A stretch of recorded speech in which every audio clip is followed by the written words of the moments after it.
So it would appear that all is not well within the coaching staff of the Las Vegas Raiders. There is a bit of finger pointing and apparently some butting of heads on how things should be running. Also, we're going to finally see Jackson Powers Johnson in the lineup this week against Carolina. Or are we? All that and more on today's episode of the Raider D Podcast. Before we jump into today's episode, I just want to thank everybody that has joined us and helped us get to over 8,000 subscribers and 2.3 million views on the channel so far in such a short period of time. It's absolutely amazing and humbling, and I just wanted to thank each and every single one of you guys. And I also noticed that over 60% of you who are watching this video right now are probably not subscribed, and so I would just say to you, please subscribe to the channel if you get any value out of anything that I bring to you. If you don't, I fully understand, but it is free for you to do, and also help out the channel by hitting that like button. Now let's get into today's video, and that is Antonio Pierce and Luke Getsy. Now we all know that the offense has absolutely looked atrocious in the first 2 weeks of the regular season of 2024. And we even seen a snippet of Antonio Pierce getting into the ear of Luke Getsy in last week's game, as it looked as though the Raiders once again were going to whiff in the offense and get another L. So Antonio Pierce went over to him on the sideline, and Luke Getsy refused to even look at Coach Antonio Pierce, just staring off into the abyss. It looked as though he was actually ignoring the head coach. However, it did appear that Antonio Pierce instructed Luke Getsy to get away from the zone blocking for the run scheme and move over to power. We're not really set up for power with the personnel that we have, but it did open up some bigger holes for Zamir White to be able to pick up some yards. However, you can't really rely on that due to the fact that, well, we just don't have the personnel for power run scheme. Power run scheme requires much bigger, stronger offensive line to be able to push, move, and hold their blocks longer. We went with a zone blocking scheme, and we brought people in who are smaller, lighter, quicker, and more agile.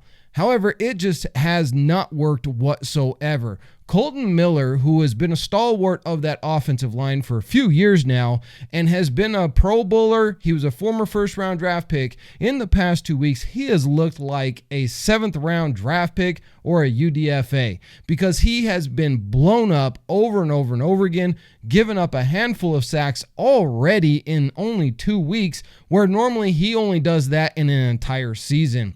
He just looks out of football shape and confused in this offense. Why? Well, he hasn't practiced with the offense in the entire offseason, as he has been nursing that shoulder injury that he had to have surgery on. Now we have Cody Whitehair, who has looked atrocious since coming to the Raiders, and he's played with Luke Getsy before and is supposed to be familiar with the system, but he hasn't been able to play well at all. Andres Pete has not been able to play well at all. Dylan Parham has been average, and Thayer Munford has been atrocious. So the offensive line looks bad. Now we're going to talk about center. The center that we re-signed last year in Andre James was supposed to be getting better, but he is literally just getting bulldozed back into the quarterback over and over and over again. He can't maintain his blocks, and he's getting no push in the run game. So in comes JPJ. We drafted this young man out of Oregon last year in the second round. One of the reasons why he wasn't a first-round draft pick, even though he was arguably the best center in all of college football, is concerns over concussions and injuries. Well, the Raiders took a chance on him, and lo and behold, in his very first practice, he got injured. Now, the Raiders were very vague on what his injuries were, but if you put two and two together, it's pretty obvious. Jackson Powers Johnson has a history of concussions, and they kept him out of almost the entire offseason, not practicing, put him on the PUP list, the player unable to perform list. Then they kept coming up with excuses as to why he could not play anymore, and they would just list him as out because of a illness, not saying what the illness was. Well, I think we all know what the illness was. In his first week of practice, he got another concussion. And this is one of probably several that he's had in his collegiate career and now into the NFL. And so they're trying to baby him and make sure that he is 100% healed up from concussions. The problem with concussions are, if you come back playing too soon, if you don't give the brain 100% time to heal, your likelihood of obtaining another concussion is skyrocketed. So you have to give a player enough time.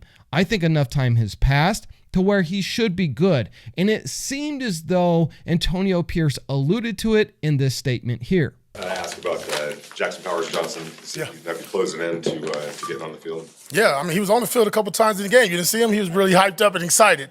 He's getting there. Listen, me and him had a good talk Saturday night, Sunday morning. He understands where I'm coming from. He understands where I'm coming from. I think he's in a good place now, physically, mentally, and emotionally. We'll see how this week goes with practice, but if I was a betting man, I hope to see 58 out there. As you can see, he's telling JPJ that you got to see my side of it, right? So what's his side of it is? His side is, our offensive line stinks. We picked you up in the second round. Your brain should be good. Get out there and play. Or maybe JPJ has wanted to come back sooner, but Antonio Pierce is holding him out because he's afraid of him having further concussions. And I believe that it's the latter. I know some people are saying it's the first one, but I think it's the latter because Antonio Pierce has once, as over and over again, stated that concussions are not worth your life. Football is not life. He said the same thing about Tua, that maybe he should retire because of his concussions. It's just not worth it. So I think that Antonio Pierce has been consciously holding JPJ back to make sure his brain is 100% ready to go before he puts him in the fire. The problem is this. JPJ has also not practiced with any of the starting lineup except for a couple of times.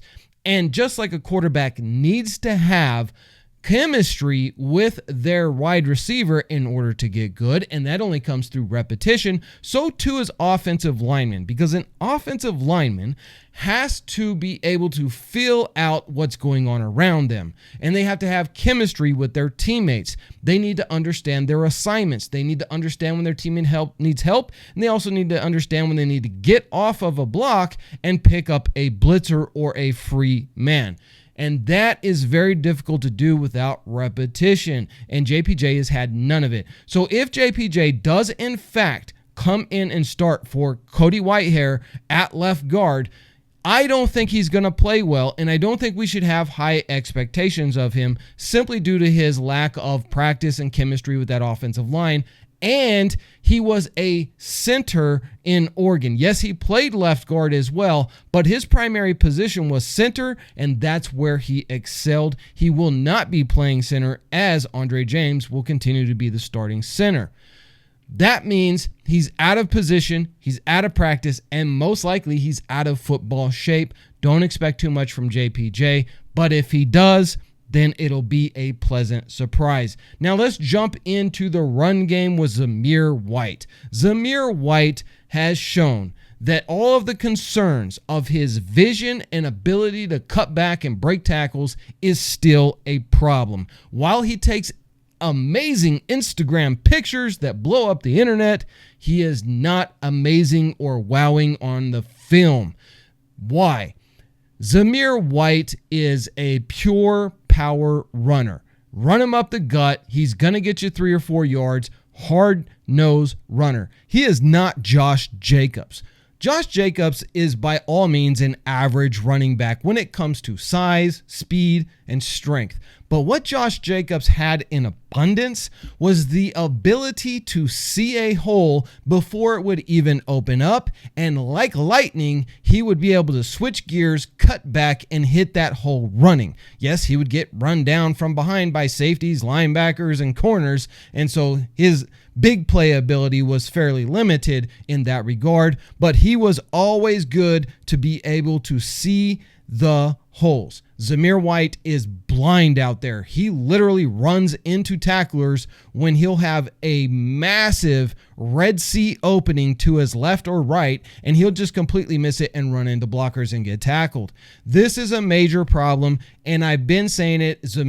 Zamir White should not be the starting running back for this team. I know Antonio Pierce has a lot of love for him, commitment and loyalty to him, but Alexander Mattison should be the starter. He's much better at that position, and even Dylan Laube, I think, would be better being in that position because Dylan Laube is quicker, he cuts great, and he has really good vision. He's undersized for a running back, yes, but his speed, quickness, and vision will make him a dynamic running back in the NFL. I think the Raiders should start moving in that direction, especially if Zamir White struggles against a poor defense in the Carolina Panthers this coming weekend. I want to know your comments down below. How are you guys feeling about this week? Zamir White, the offensive line, and Luke Getsy being forced to change up his offense, now moving over to power because that's what Antonio Pierce wants. Is Luke Getsy going to make it throughout the season, or will you see an offensive coordinator change if this offense continues to struggle?